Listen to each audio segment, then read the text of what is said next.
Hi there, I'm Vanessa Bartlett and welcome to this video. It's day 4 of our 7-day wellness kickstart series. Now today's topic is how to get motivated from within. Motivation is a big thing, isn't it, with health and fitness? You need to be motivated to get started, but more importantly, motivated to keep going and maintaining your routine as time goes on. And that's where motivation can diminish. But it's normal though. You will have peaks and then drops in your motivation. That's normal. It happens to every single person, fitness trainer or not. So just know that it's okay and that it's realistic to have drops in your motivation. What we want to look at here is what's actually forming the basis of your motivation.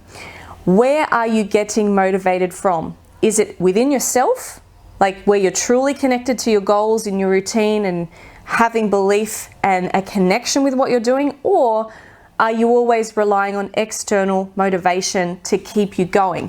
And that's where it becomes a problem, and that's where you keep searching for the quick fixes or get caught in the trap of yo-yo dieting and kind of can't get to where you want to get to because it's just not meaningful for you, and that external motivation will only get you so far. Now, just to clarify on that point as well, external support, guidance, and help is great. You know, joining a group or joining a person or following a person who is an expert at what they do and that can help devise a plan for you, that's fantastic support. You need support by like-minded people and support and guidance from experts. That's different to motivation. The motivation is what keeps you going and keeps you driven towards getting and achieving your goals. Now, one of the best people I've ever followed in the world is Dr. Demartini. He's been around for years and years, and he's absolutely an expert on behavioral science and achievement, right? He's read thousands and thousands of books and is a doctor in many, many fields. So he actually says that the only way to get motivated and to achieve goals is to connect and know what your values are at the start. So values is something that's really important in establishing for you. So what I mean by that is don't go and set goals with your health and fitness and well-being until you know what you value in life. If you don't value something, how will you achieve it? It's as simple as that. If you really have no interest in exercise or health and it's really not a priority for you in any form or shape, then you will not achieve what you want to within that area. You will never lose the 5 kilos. You will never achieve that level of flow in your life and that stress management if you don't prioritize it, but if you're not truly connected with it from within yourself, right? So to briefly explain, Demartini explains the values principle as things that are meaningful in your life. So how do you even know what this is? Well, you look at what's around you and you look at what you spend your time thinking on and doing. For example, I would tune out of conversations to do with politics, for example. If there's a social situation or something going on or on the news or whatever, there's politics stuff, it doesn't really interest me that much. I kind of just tune out and I'm not going to have much input, and it kind of makes me tired and takes my energy.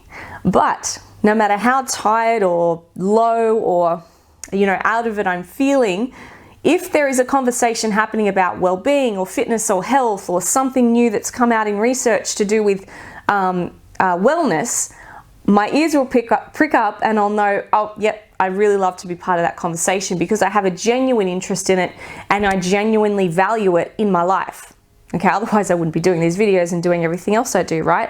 It makes sense. So it's the same with you. You have certain things in your life which you absolutely prioritize and value. It could be family, it could be kids. That's the other thing. Since having Lincoln, I'm much more interested now in topics, conversations in person or online or in the news about, toddler well-being or how to get your toddler to behave, because I'm in that situation now and I have a genuine interest and passion for it and I absolutely love my child.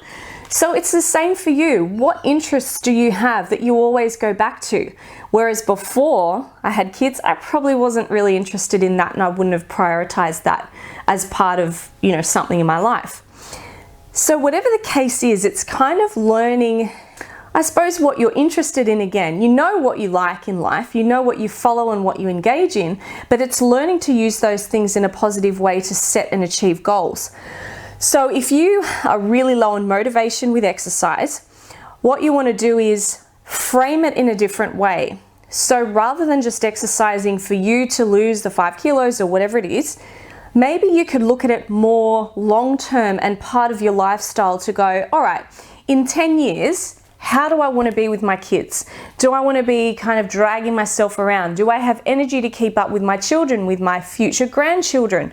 Do I have, good habits instilled with my eating and my stress management to teach my kids? So maybe if your kids and your family are the absolute priority in your life, maybe use your own health and well-being to help achieve your goals, but through them and helping them in the long term as well. So it's just about reframing it in your mindset as well. That's one way to do it. What is it that really interests you in your life, and how can you reframe that or use that to your advantage to actually set goals and achieve them, but keep you going when the motivation wears thin? On those days where you go, oh, I just want to give in and eat cake or something when I've been going so well, and I've been really healthy and I'm feeling great. I need to step back and go, no, I'm not going to show, my child or my family that you just give in at anything and kind of give up. Another interest someone may have is fashion and styling.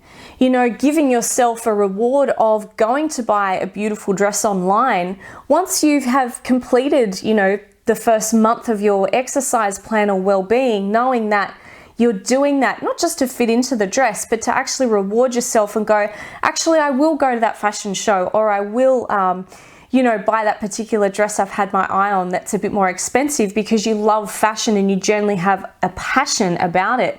So whatever it is in life that interests you and really sparks you, you've got to tune into that and let it help you with guiding towards goal setting, but more so maintenance of your routine. When the going gets tough, keeping that motivation going, drawing it back and connecting, and on a heart level, on a genuine level of going, this is why I'm doing something. So connecting to your reasons why, but using those other things that interest you in life to kind of help you push along the way. Plus being supported in a like-minded group and guided by an expert that fits your values. That's also the key to motivation. But as I said, getting motivated from within is the key, and only relying on external praise and rewards a part of the time. Okay, so that's part of the big picture, but it shouldn't be the complete thing that you rely on. So today's action item for day 4, post when you've done this, write down the 3 things in life that you value the most. Could be your kids, your family, your health.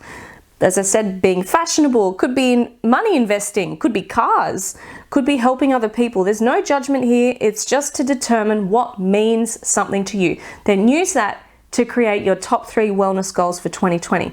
So for example, I know that for me, it's going to come up when I have the second baby. I need to recover and build up slowly after having my second baby. That's going to be a goal. The journey, I know, will be challenging. But I know that being at my best for my family and keeping up with Lincoln and the baby is really important, and my mental health is important for me and my family. So I will commit to whatever I can do, 10 minutes of a little bit of exercise like last time, just building myself up from the ground, really starting from below zero. But I need to draw on that motivation for the big picture to keep me going on those hard days. You can do the same as well. Okay, so what is it for you? Love to hear your thoughts on this, and any questions that you have, post below. Tune in tomorrow to learn how to supercharge your thoughts. How to actually break free of negative stuff and the impact that your thoughts and words will have either negatively or positively on your own health and others around you. And I'll see you on that next video.